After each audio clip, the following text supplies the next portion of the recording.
zone, on the road to the Super Bowl. Every game on the schedule crucial, it take a toll. It don't matter if we at home or on the road. You try to tackle, I'll truck a sucker and take it soul. I'm staring at 4th and goal, gotta find an open hole. A linebacker just close a hole where I'm supposed to go. So now I'm thinking my centers are all pro, so I trust he can make a walk for wherever the ball go. Yeah, there's 5 seconds on the play clock. The crowd was loud, but they stopped. Now it's silent while they watch. They stand off in the red zone. All I see is red home. Watch me get this touchdown and this W and head home. Welcome in, Cowboys Nation, to Cowboy Game Day Live, baby. We are remote, but we still bringing it. Cowboys, Falcons, Skywalker still, Jesse, Holley. What's good with you, brother? What's up, man? What's happening? Oh, a whole lot. A whole lot is happening.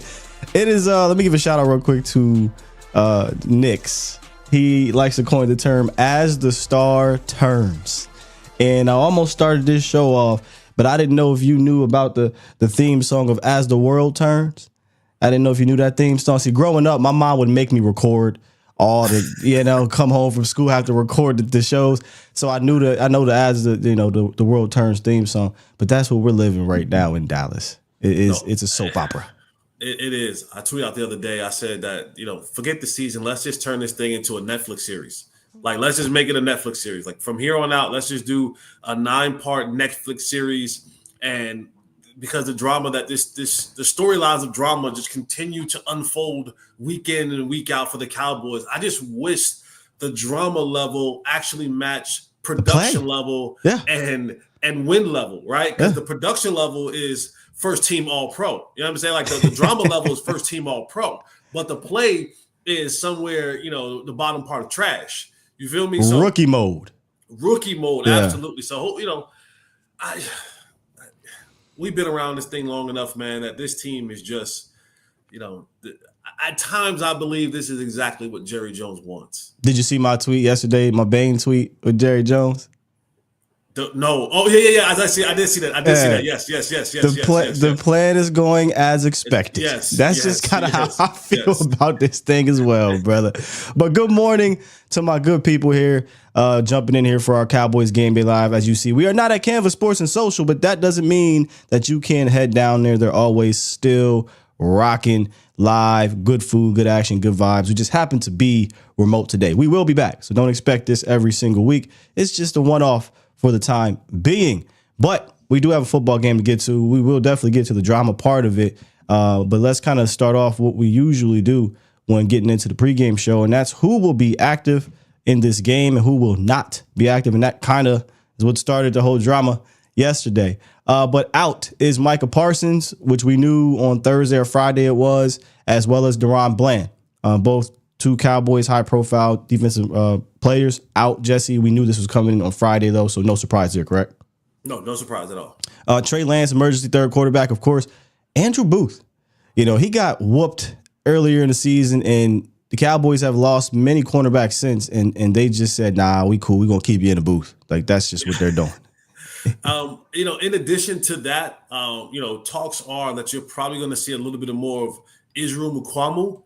That he's going to get a little bit of snaps. That Kyle Pitts matchup, I think Zim saw how it didn't play well for Donovan Wilson last week, and so he may be using a little bit more Israel Mukuamu to kick him inside and allow that length on length kind of to play versus one another today in that matchup, because the plan is probably going to still be commit those guys to the box, play more man-to-man outside to try to stop that run. That Atlanta, of course, you'll be a fool not to attempt to run the football going up against 32nd ranked defensive line in the league. So those matchups with maybe a little bit more athleticism, because while we may deem Kittle the better tight end, he's not the more athletic tight end. Like, he's not the more athletic tight end. I said that this week. I was like, look, Kittle's the Hall of Fame tight end. He's going to have a better career than Kyle Pitts, but Kyle Pitts is more skilled. I think that you can agree to that without saying he's better than George Kittle. But we're definitely going to get into that matchup. I think that's one of the biggest matchups of the entire day. And with Booth being down, Deron being down, they did call up Josh Butler. So Josh Butler, likely mostly special teams. And I do want to put a pin in that Mukuamu situation, because I think that could be an answer out there. But Kalen Carson is active today for the first time in weeks. So it'll likely be Diggs, Carson, and Jordan Lewis as your top 3 corners, which good news for the Cowboys, getting Diggs out there and Kalen Carson coming back. Yeah, just keep an eye out for Diggs. He didn't practice on Thursday or Friday. He did practice Saturday, and it was kind of a game time decision this morning with sometimes Jerry's talking too much. Comes out and says he has a calf tear or a tear in his calf, a small tear in his calf. So just monitoring that throughout the game, to see how that plays and how he's able to move with that. He'll be facing a shifty receiver in Mooney. So Mooney got him in Chicago. I don't know if you remember that. Mooney routed him up in Chicago. So that'd be interesting. But those are the type of receivers that Trayvon usually struggles with. Yeah. The more fast twitch, quicker, little shifty jokers that get in and out of breaks and can, get you off the line of scrimmage. He does well against the bigger receivers, right? Where he can body up and man up with those guys. So that's just something to watch, see if that calf can hold up throughout the game. Against that matchup against Mooney, I'm sure that they'll come out early on offensively for the Falcons and try to test it. Then you have KJ Henry, who's inactive. Again, very interesting because you don't have much depth at defensive end. So to see him not active this week is very surprising to me. And then Matt Waletzko is out. And before we get to the final inactive, a couple important ones, I think, for the Falcons. They're going to be without Bertrand, who I believe was their backup linebacker, and as well as Troy Anderson. And I had talked about Troy Anderson this week. He was kind of the one guy, if he played, he gave you a little bit of that athleticism at the position, kind of that instinct, that get downhill playmaking ability. But without him, when you watch those backers, and we'll get into this defense in a second, that they are a stark contrast from what you've been seeing the last few weeks. And with Fred Warner and the 49ers linebackers and the Lions linebackers, and there's a gang of them that are aggressive and downhill. That is not the Falcons linebackers at all. Their defensive lines are nearly similar to those other guys as well. This is an opportunity for this Cowboys offense to maybe get on track, Jesse. And eventually I want to start there. But so apologies for going to ramp. So put a pin in that. But we buried the lead. Ezekiel Elliott is also not active today. And apparently that was the final straw for him in what seems to be a string of things that have been going on for Ezekiel Elliott behind the scenes. So quickly, let me get to this tweet that came out by, I think it was Jane Slater. So set it up. Zeke was deemed inactive yesterday, and it came out for disciplinary reasons. And did not travel. And did not travel. Correct. So he's at the crib. So when you don't travel, Jesse, can you explain how odd that would be if it didn't come out that this is why he's suspended? If you say, hey, inactive, not traveling, that usually means you're hurt, right? Correct. Yeah, but it's not the case. So that means somebody said, whatever you've done, we don't want you a part of the plane, a part of the camaraderie, a part of the game. You are suspended in a sense for this game. Or from the player's perspective, it's, well, if I'm not going to be active, I ain't going. Leave me here. Well, then that's a bigger deal. It can play both parts. It can be how do they say? Two things can be right, right? Because you've had players that be inactive and still travel, right? And this is the part where you start looking at and talking about team chemistry and locker room stuff, and if the team said you're inactive and you're not traveling, then that means that they feel that even your positive energy isn't wanted, or your influence or your knowledge isn't wanted on this trip. Or players said, well, if I'm not going to be active, I think that's some bull, and they can have this back and forth rant, and it just kind of just goes, well, I ain't traveling there. And then they both say, you know what, cool, fine with us, don't travel. But you're not going to be active this game. So two things both can be right. I don't know personally which one was it, but it says a lot about the entire situation. That not only for the inactive, we kind of understand. We if you've followed any of us and been around, but the not traveling part, I think, is critical, is key, is huge on how they feel or how he feels about it. Because I can be upset with the organization, but still want to be a supporting factor to my teammates, right? The offense comes off the field. I'm like, all right, listen, Rico, hey, listen, Cook, da-da-da-da-da-da-da-da. Or I can, Dak being his best friend. Maybe sometimes that can be a calming voice for Dak if things aren't going right. Or he can give him an insight like, hey, on that last drive, Dak, they brought the blitz from this side or they did this. Look at this. But him not being there when we've heard about the level of a good teammate that he's been, I think that to me speaks volume about this whole situation. I think you're onto something because if I'm not mistaken, one of the reports said it was a mutual decision. So I think it was since, like you said, oh, I'm not active. Well, I ain't going. And you don't want to go? Cool, fine. So we both agree that you're not going. Right. And here is the, I guess, reasonings to why he's inactive. According to Jane Slater, this was her tweet, a report. She says, quote, Ezekiel Elliott is a healthy scratch today, the first of his career. According to a number of sources, Elliott has been distracted this season. Aside from habitual tardiness, he's missed 3 team meetings, with Friday's meeting the final straw. Habitual tardiness means you're always late. And then he also missed 3 team meetings completely.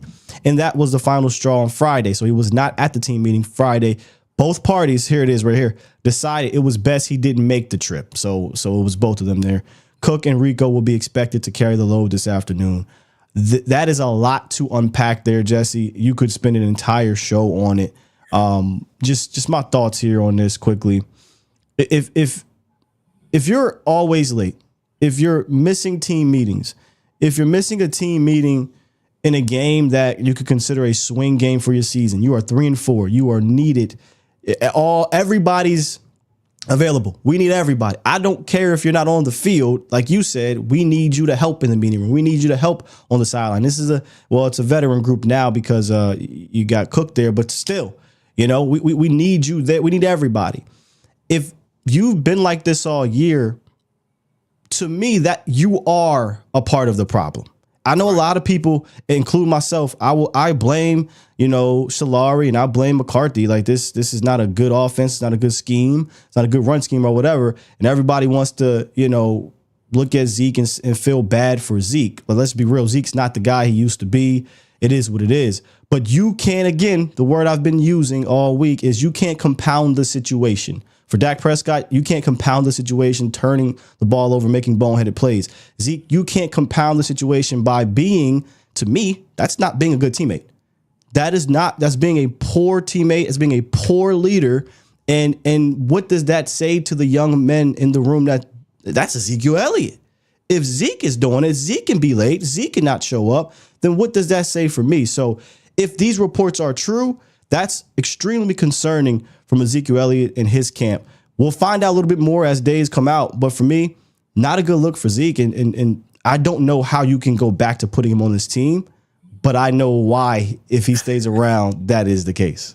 But in addition to what you're saying, here's another layer to it. Terribly bad look for Ezekiel Elliott. Who's Ezekiel Elliott's best friend on this football team? Allegedly, Dak Prescott. Not allegedly. Ain't no damn allegedly. I'm just Dak Prescott is his best friend on this football team. So if and this is not me trying to pull Dak into the situation, but if Dak is supposed to be the leader of this team, especially the leader of this offense, and you can't even say something to your best friend, who we all know is your best friend, to get here on time, to be a part of this, so now. Well, why do I have to listen to you? You won't even tell. So you can tell me what to do and how to do, but you won't tell your boy to get here on time. You won't tell your ace boom coon that he needs to be here on time. Multiple team meetings. That's crazy. That's crazy. Hey, multiple. How? Have you ever seen that happen to somebody that's not the dude? Not because I get it. If you the dude. LT, right? You said Chad Ochocinco used to answer his phone in the meetings because he's not Chad. In team meetings. Not in team meetings. In position meetings. Okay. Not in team meetings. On top of that, you get fined for missing team meetings. Yeah. To say that you miss multiple team meetings, we're talking now. Is money an issue for Zeke Elliott? Nah, probably not. but you getting banged for like 10 grand, $12,000 every time you miss a team meeting. Like, and for you to do that, and on top of you getting banged for tardiness too, a tardiness you get banged. If you're habitual, like habitual means this ain't a one-off. Unless the person responsible for hitting you with that is saying you good. Because the biggest sponsor he has in that building is the one man that nobody can tell him anything. Jerry Wayne Jones. It is becoming even more clear, which most Cowboy fans knew this in general. When he was brought back, this was on Jerry. Jerry wanted to bring him back. I believe they did not take a running back because, as Jerry stated in his pressers and his interviews, he believed that Zeke was a starting running back. And I don't believe Mike McCarthy really wanted Ezekiel Elliott here. You heard him when they got Cook. He was raving about Cook Jesse for weeks, just talking him up. Even if Cook wasn't like that, the fact that he was talking him up was kind of weird to me because it's like he wants to bring him up. Why can't he? Oh, because Mr. Wayne Jones said no. That's how I look at it, Jesse. I think his biggest sponsor in the building is a guy that signs the checks. And if it was anybody else, he'd be cut. No, I agree with you 100%. And I always refer back to this example years ago. And this is and being an organization, you know for a fact that Jerry handles high profile, right? Your Daks, your Zekes, your CDs, like those are Jerry's. If you're a high profile, you answer to, what do you say, Jerry Wayne Jones, right? If you're not high profile, if you're middle of the road and down, you answer to Mike McCarthy and you get handled by Mike McCarthy and company. High profile, you get handled with Jerry. And I don't remember this years ago. It was Felix Jones. He had fumbled like 2 or 3 games in a row. And Jason Garrett came out and said, fumbling, take care of the ball, taking care of the ball is line one, we may be making some changes, at the running back because Felix can't hold on to the ball. Jerry got on his radio show later on that week and said, no, Felix Jones will be our starting running back this week. And then Jason had to come back and like kind of clean it all up, and Felix was the starting running back again. And it's because Felix was the high profile type of dude. And that's always been the case in the organization, that Jerry handles the high profile dudes and he gets to say when and how and where. And again, if that's the case, then you've continued to create this narrative, and not even with the Jesse Holleys of the world, right? Because at some point in time, the Jalen Brooks know that I can't be late for meetings like Ezekiel Elliott. One, I can't afford it. If they are finding that they aren't, I can't afford it. But what about CD? What about Micah? What about Trayvon? What about what about Ferg? What about the other guys who sit at a different level in the organization? Again, when you're trying to tell me to do something, right? I'm going to point back, but you don't do it to him. So you want to tell me to study more and do more? Tell him to get to meetings on time. Oh, you want me to go out there and fight for these balls that's thrown all over the place? Tell him to get to these meetings on time. So that creates that energy in the locker room that's a negative energy, because now there are players that feel like I am on the level of Zeke and or higher. And so when he gets away with that stuff, now what about me? Right? And now as a coach, your sole focus is I got to corral the superstars. Now the guys under, they start doing little things and now you get the conversation of we're having bad walkthroughs. We're having miscommunications. We're having this, we're having that. And all those things. And I'm not saying that it stems from Zeke, but it's these type of cracks in the foundation that allows those other things to seep through. And the crack happens in training camp or week one. And the stuff seeps through and it seeps through and it seeps through. And before you know it, you look up and your ceilings are about to cave in because there has been a crack in the roof, or your house is shifting because there's been a crack in the foundation. And over time, it's gotten worse and worse and worse and worse. And what happens, you begin to fall apart from the inside out. And I think that's a lot of what you're seeing with this Cowboys organization right now. This Zeke situation is a microcosm of the bigger picture of what's going on inside that organization. Sure. Second week in a row, there's just been a strange situation with the running back room. I heard some things about what did go on last week. It wasn't all health related with Rico, but Rico is back now. Rico should likely be RB1 today, right? With Dalvin Cook and maybe even Deuce Vaughn getting some carries, maybe even Hunter Lipke. Either way, the running back room for the third consecutive week will look different, but maybe back to the guy that they kind of got on track with in their last victory. And again, I go back to reading the tea leaves, excuse me here. Mike McCarthy, after the Lions game, this is what's strange to me. You come out 20 carries to Rico. Rico has his best game of the season. The next game, he gets 3 carries. 3. Zeke leads the team with 5. Wasn't a whole lot of carries, but they came out and Rico wasn't featured in that manner after a good game. Then the next week, all of a sudden, he's sick, and Zeke gets the more RB1 carries, and now here we back with Rico again. So, but what I mean is, you heard McCarthy say after the Lions game at the podium, he said, well, you think Rico needs more carries? He said, yeah, he definitely does. And in my head, I'm like, well, McCarthy, you're the one that's in charge of that. But are you? That's what made me think. Au contraire to me, are you? Do you feel in charge? Do you feel in charge? No, that is basically it. Do you feel in charge? Do you feel in charge? It's the Bane hand on the shoulder. Do you feel in charge? Mm-hmm. And honestly, I can see Mike getting to the point where he's tired of it. Oh, you can literally see it. You can. He's see at the podium and he's annoyed having to discuss not being able to play the guy. Now, granted, at the end of the day, the whole room is average at best. Okay, but when you're compounding the situation with maybe the lesser of the backs, you have to fight that just makes it even worse, man.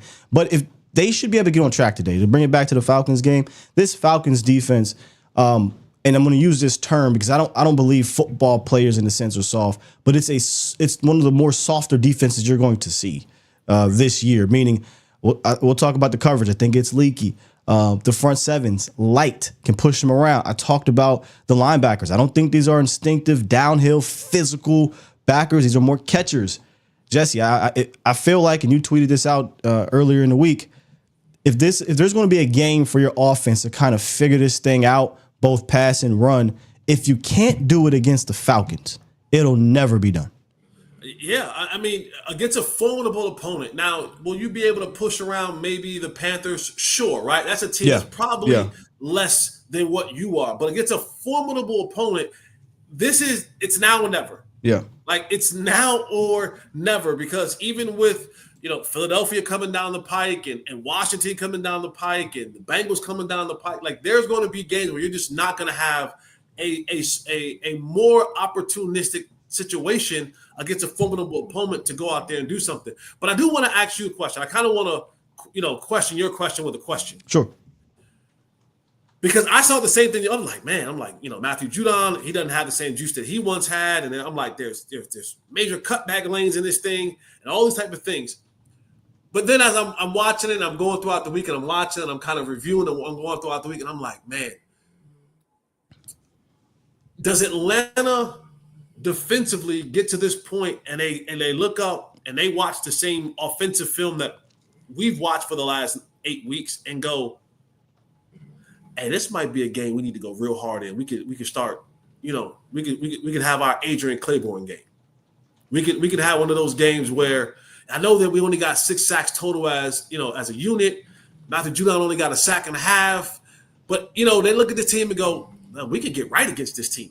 I can go against Terrence Steele. I can go get me 2 or 3, and now I get back into contention of meeting, meeting my escalators and meeting my bonus incentives because I need to get 6 to 8 sacks in this season. I can go get 3 this game, and like what I'm saying, like, do you think like they may have that approach of they're reeling so bad, this might be one of those games where we just need to go ahead and really give everything we got and just go hard? I mean, I imagine they're looking at this offense and saying, well, they're not a juggernaut, right? but this is an offense that relies on Dak Prescott and CD Lamb for the most part. If Nick Bosa and TJ Watt couldn't get 3 sacks, and look, those guys are amazing, right? And they pressured. It was tough, but you were able to have success when you did certain things in those games against those teams, which are, in my opinion, way better defenses than the Falcons. I would be shocked. I mean, somebody's head would have to roll if you are giving up 4 or 5 sacks in this game, whether it's, the coach, offensive line coach, head coach, or if Dak is holding the ball, just sitting there, not moving around the pocket, delivering, then you need to berate him publicly. Like that would, you know what I'm saying? But I would be utterly shocked because you said it, and that's something I do want to touch on. This Falcons defense has the worst pass rush I may have ever seen with a healthy set of people. Because the Cowboys pass rush is bad because they ain't got nobody. Right. But when Micah's out there is some pressure.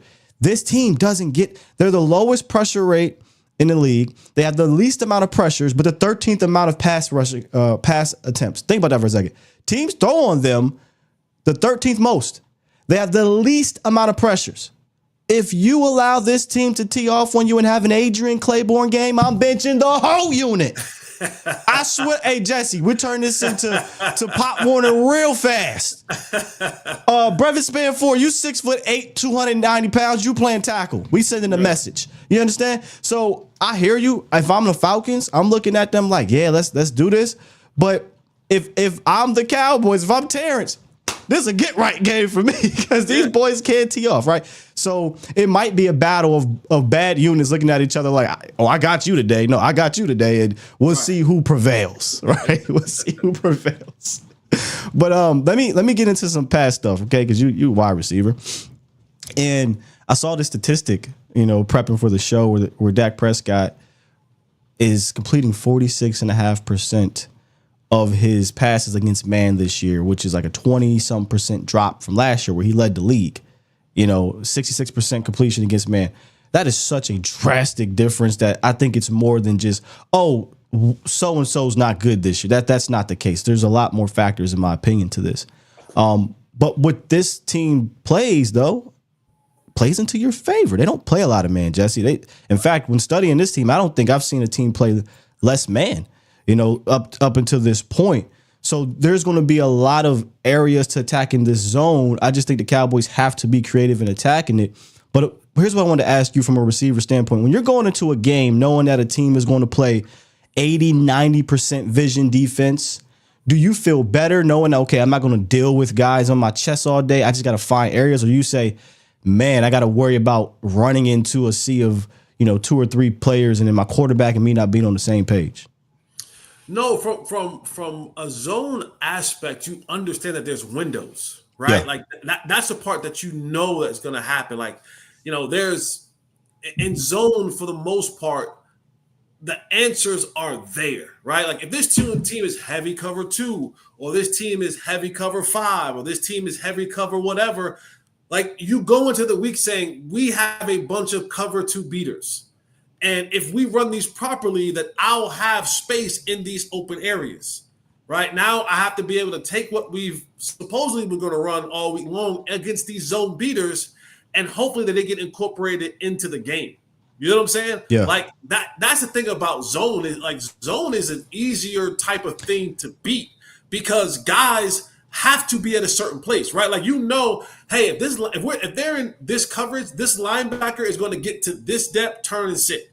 This corner is going to get here. So like I already have the answers.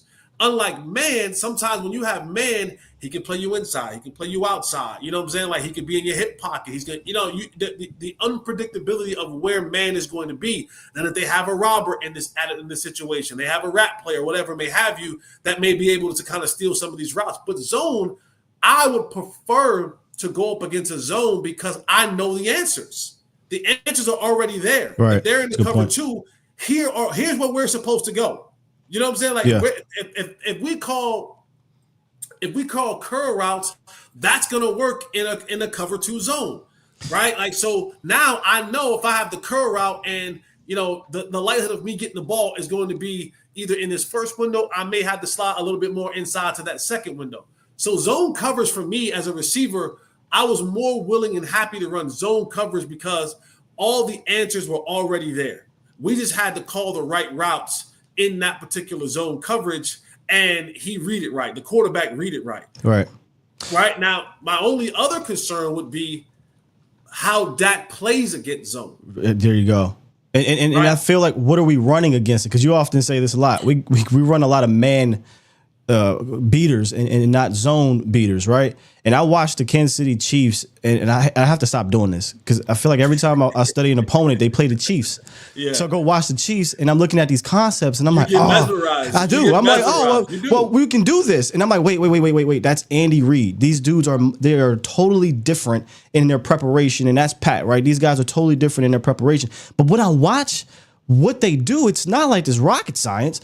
It's running two guys, at the safety and corner. And then now I got the tight end in an over route. So I got this, this low hanging, zone defender having to decide, shoot, do I step up and take the tight end or do I step back and take the over? You make the wrong decision, big play. It's simple, but we don't do that often. So that's where I get concerned about this is because, we're 9 times out of 10 running these stagnant, sharp, man type of routes, and then you're saying, Dak, you better be right on this play, because if you're not, it's either a sack or maybe a pick. That's what it's been this year. You try to make a play off of it because nothing is happening. There's nothing that just seems to be easy for the receivers, the quarterback, the line, whatever. It's pulling teeth every single play down the field, and zone, man, doesn't matter. And on top of that is quarterback progression is. With this offensive line not being able to protect and not being able to give Dak a bunch of time, I think sometimes he rushes the progressions because, you want to go through your reads, first, second, third read and deliver the football, how you see fit. I think sometimes Dak gets sped up because 100%. In his head, I'm like, man, he like that time clock is running a little bit faster because this is the part where it's like, man, I don't know if it's going to be Guyton this time. I don't know if it's going to be Steele this time. But one of these dudes are probably going to let somebody come off the edge a little bit quicker than I want them to. And so now he's playing this mental game with himself of, all right, which one of these dudes will it be? How much time do I have? And so I get off a certain read that I need to allow to develop because I'm afraid that I'm going to get hit with a blindside, sack or pressure's coming up the middle or someone is giving up. Or I even look in front and Zach Martin can't anchor down and he's getting pushed back into my lap. And so for the quarterback, it's like, boy, if I had a little bit more time to go through my reads and progression, we'd hit that big play. We'd hit the answer to this zone coverage, or we've hit this wide open route on the backside to this thing. But because I've been battered and bruised so much, and maybe that I'm not seeing ghosts, but I'm feeling the pain of the ghost that I've had in Ghost Past and Pain Past. You know what I'm saying? That I now don't get through my progressions in the proper way that I need to, or able to come back to a route because my time clock has been sped up. Yeah, I tell you what, he better be careful because while this is a very leaky defense, they have playmakers in the secondary, and A.J. Terrell, Jesse Bates, and Justin Simmons. My fans know I love the safety position. It's a position that I played growing up, and it's a position that I don't think gets enough respect in the goddamn league. But Jesse Bates and Justin Simmons, to me, is the best safety duo in the league. Even though their defense isn't good, just from a sheer, talent, ability standpoint, those two dudes are bad, man, in a good way. They're good, bad in a good way. And if you don't move them, again, Jesse, stop me if you heard this before. If you don't make the linebackers think, if you don't make the safeties think, then they'll just get to their spots, like you said, or even bait you. I've literally seen Justin Simmons and Jesse Bates bait quarterbacks into interceptions, and they'll take it to the crib. So if I'm going into this game, I love that I'm going up against a leaky secondary, but hey, help me out a little bit. Get exit motion to make this guy think. Send a dude right at the safety's face and then have a guy come on. Like, make this a little bit more confusing for these dudes as opposed to just saying, all right, I'm going to drop back in this spot, or you're going to run Turpin down the boundary and have nothing attack the single high safety. Thank you. I'll just head over there and take this interception. So you don't make these dudes think, Dak could be running for his life. Yeah, and running for his life. I guess. We about to talk about that in a second here. Yeah. But on the safety aspect of it, when you go back and you watch some of Dak's interceptions over the years, Some of them are forced. And I remember, like, you and I have had this conversation many, many times before, is we would see Dak make a throw, tight window throw, whatever throw, and I would look at you and you'd be like, man, what a throw. And I'm like, that throw shouldn't go there. Like, he completed it. That's a dangerous, like, that's a throw. If you throw it twice, if you throw it 3 times, it's gonna get picked off. At least once. You know what I'm saying? Like, yeah. And I think talking about the baiting part of it is because the Cowboys won't get super creative in their formations and they are stagnant in what they do, those defenses read that. And so you see these safeties jump a lot of these routes. You see these linebackers jump a lot of these routes. Like the interception, the almost interception last week on against the Niners where Fred Warner tipped it. And if Fred Warner didn't tip it, Lenore was standing right there. Was right there, yeah. And it was, and Lenore wasn't even the guy that was actually guarding Trayvon. It's like they knew you're going to CD Lamb here, and they knew where you were. They knew what you were doing. They knew who you were going to, and you had 2 players. Not even the guy that was actually guarding CD Lamb. He was in trail position, but you had 2 players standing right in the window where you were going because you're so obvious in what you're doing or trying to do that these guys are just beating. They're running the route for the receiver and they're intercepting the ball. So some of these throws that even the tight window throws that Dak is making, it's like, hey, I know it's this a great year, throw, but that throw shouldn't. No, this year they have not been like, oh, what a great throw. This year has been like, ooh, man, it's not been like it was last year. He didn't have this many tight window throws. This year just feels like it's a necessary evil because there aren't a bunch of people just running wide open in this offense this year post bye week, which is only 1 game, because post bye week last year there was a little bit more creativity to it, and also post bye week last year Dak ran a little bit more.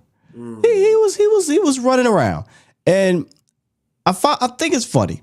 This team is strange, and you know. Mike McCarthy gets pressed about motion. The next week, he runs motion the 10th most in the league. Yeah, public shaming. You know, let's bring it back. Dak Prescott gets pressed about running. I got a feeling Dak Prescott gonna run this week, man. I got a feeling that we about to go to it right now, brother. Take the over. Our Cowboy Game Day Live pick 'em. Dak Prescott higher or lower 5.5 rush yards. Jesse, are you kidding me? More. Come on, family. More. Give me more. 5.5 rush yards. Give me higher on Dak Prescott, man. That's easy money right there. But the reason why I wanted to bring this up is because last year, Jesse, when they pressed him coming out of the bye week, what did he do? He turned it up. He started running, brother. He started running. So I think he's going to be running again in this one, man. I got higher on this. Bijan Robinson, higher, 102.5 rush yards and receiving yards, or lower? Higher. You got higher? Yeah, I picked higher on this one, man. Yeah, that's not even. I picked higher on this one, brother. CD Lamb, higher or lower than 85.5 receiving yards? Let me say this: the Falcons defense gives up the highest completion percentage in the league. Yeah, I do think Jake Ferguson is going to have a really good game, but. I would be remiss if I didn't say higher for CeeDee Lamb, like just like as you call it, spamming him the ball, getting him the ball. Spam Lamb. Yeah, I think they spam Lamb for sure in this one. I got higher on all 3 of these ones right here. Falcons defense is a bit leaky. Dak Prescott getting pressed about running. You know, hearing that he got less rush yards than Joe Flacco would not shock me if in the first 15 he gonna pull that thing and run. Not that I want him to. That's not how I want him to run. I don't think he can do that outside the 20s no more. But the read option in the goal line, I'm all for that, right? But yes, that smashed the higher on that one, man. So go ahead, head on over to Underdog Fantasy Sports and join the millions and millions of fans who have made game days more entertaining by playing along on Underdog Fantasy. Sign up with the promo code ATOZDALLAS, and they will match your deposit up to $1,000, Jesse. $1,000. That's right. Pick them, watch them, win them. Underdog Fantasy Sports. Okay, quickly, because we did not shift to the other side of the ball. We spent a lot of time on the Cowboys There's offense. nothing to shift over there. There's nothing like there's a reason we didn't shift over there. There's absolutely nothing to shift over there about. What are we shifting about? Like, what are we shifting about? I mean, it's fair. There's nothing to shift about. It's fair. It is a putrid unit on the other side. Man, somebody had asked me about this matchup, and I'm like, the Cowboys are gonna have to score 35, maybe 30, 35 points to win this. My job is to be objective and be real with y'all. I'm not here to pump up this offense is just way too potent for what you're rolling out there. Bijan Robinson, Drake London, Darnell Mooney, Kyle Pitts. The only hope you have, Jesse, and we said this against the Lions, is you pressure a dude who's a statue. And there's no bigger statue in the league than Kirk Cousins. He literally cannot move within the pocket, out the pocket, whatever. But you're down your top 4 defensive ends. You're down now one of your guys you signed in KJ Henry. But I did love, and let's give a little bit of love. I did love your idea. DeMarvion Overshown. Have you heard anything about that? I mean, I think that's a fantastic idea, y'all. If y'all haven't heard Jesse's idea about generating pass rush, please elaborate quickly here, Jesse. Well, I think with DeMarvion Overshown, you got to take a page out of Dan Quinn's book and line him up now like you did Micah Parsons back in the day. I know that you want him at linebacker, but he's the one guy left on this defense, especially in the front 7, that has any juice, that has any aggressiveness, that has any of those things. So I think now would be a good time to start lining up DeMarvion Overshown at defensive end and let him go get the quarterback. If you don't do it every down, at least do it in those necessary passing downs so that Kirk Cousins can feel some sort of pressure to make it look over his shoulder a little bit.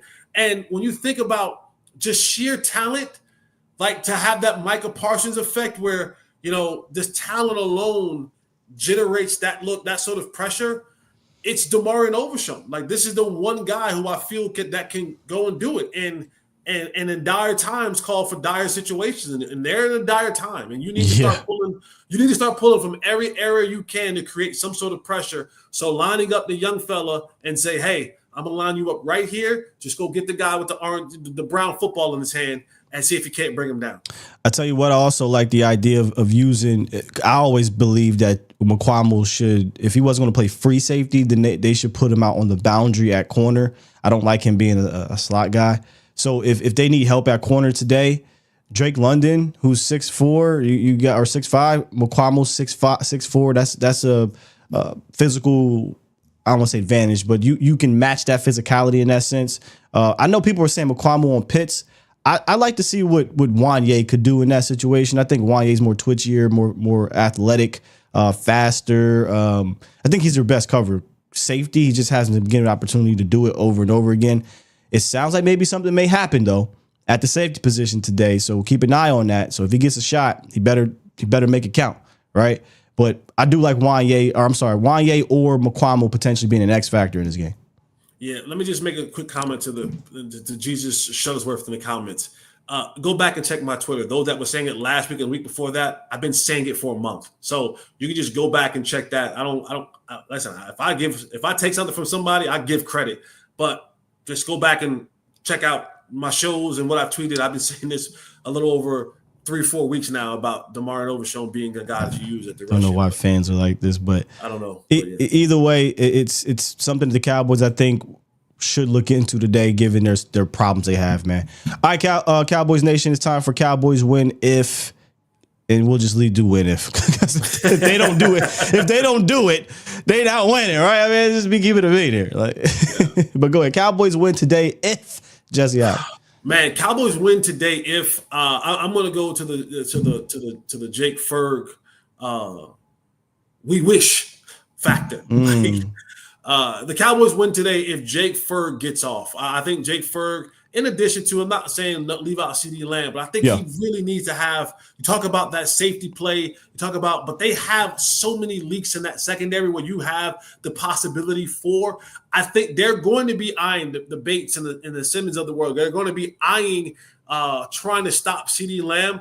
This is one of those games where I can see Ferg have, 8, 9 catches, 115 yards, and 2 touchdowns. Like, that's the kind of game that he needs to have for this Cowboy team to win. I'll stay on that side of the ball. Cowboys win if they turn the clock back to when their offense was on fire last year post-bye.